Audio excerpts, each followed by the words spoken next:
Hola a todas y todos nuestros amigos en América, Latina y el Caribe. Today I'm very happy to host the first ever woman president of the World Alliance of YMCA's, Miss Patricia Pelton. Patricia, welcome.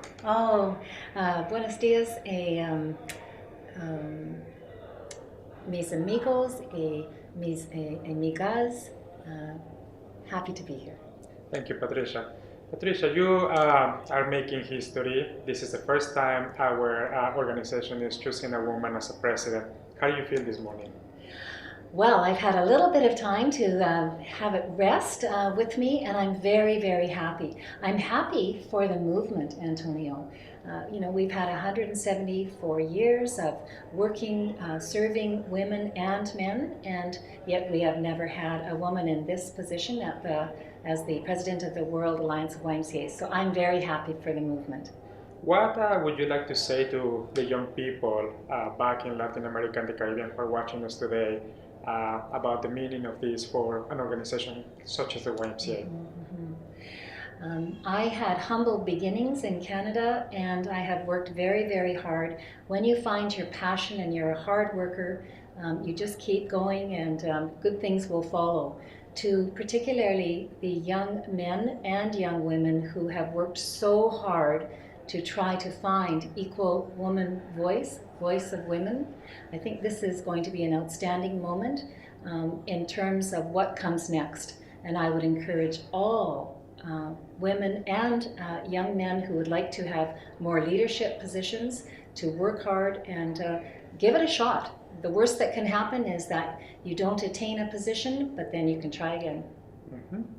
Patricia, as a senior leader of our movement, what do you think are the greatest social challenges our young people are facing today? And how can we as a YMCA respond to those challenges? The youth have identified through our research that there really are 4 areas that are of great concern to them. So health, employment and education, civic engagement is a very big one, and of course the environment. On all of those issues, the YMCA can have greater voice. So we can contribute to advocacy in all of those areas in terms of seeing and making change. And I know that we have done so, but we can do more. We can do much more. And I would see the World Alliance office and working with the area alliances as helping with that research and then coalition of good information so that people can go into meetings armed with evidence-based information on those 4 topic areas. Patricia, we're often inspired by the work happening at the local level, and I think that's what keeps everybody engaged with the YMCA. Is there 1 or 2 stories you want to share with us today about, those special moments sometimes we experience that keep us engaged with the Y, keep us inspired, keep us motivated, and we know it is worth it because of that work? Yes. Well, I'll give you 2 examples. One is one from my home country. So we have our Indigenous youth in Canada are often marginalized. And I was speaking to a young Indigenous female, young woman, not long ago, and for her, she felt that her life has been turned around or is in the process of being turned around because of her work and recognition and the value that she feels from being in some of the YMCA programs.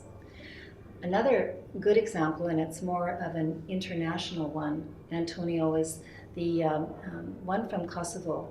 And although Darina and Adi are not young leaders, they're quite young adults, and they have created a YMCA really out of nothing and have garnered some support from YMCAs around the world, and they are doing very good things. And what is so impressive about their work is their work on reconciliation.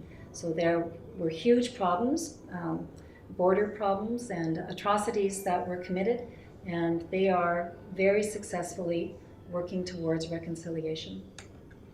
What makes you proud of being a YMCA volunteer? That's an easy one. It's the work on the ground. We are changing lives. I think Tom Valentine says it very well. We are changing lives positively every day. And is there any greater calling than that? And so for the people on the ground, we are here for you. Patricia, thank you so much for your time today. Any final words you want to share with our audience? Canada and LACA have just got great relationships. I hope that we continue those in the future. We always learn from you. I had the privilege of being at your General Assembly just a few days ago, and it's thrilling to be there. And I hope that we can do more, both in governance and partnership and operations together in the future. Patricia, thank you very much, and Thank you. congratulations again. Thank you.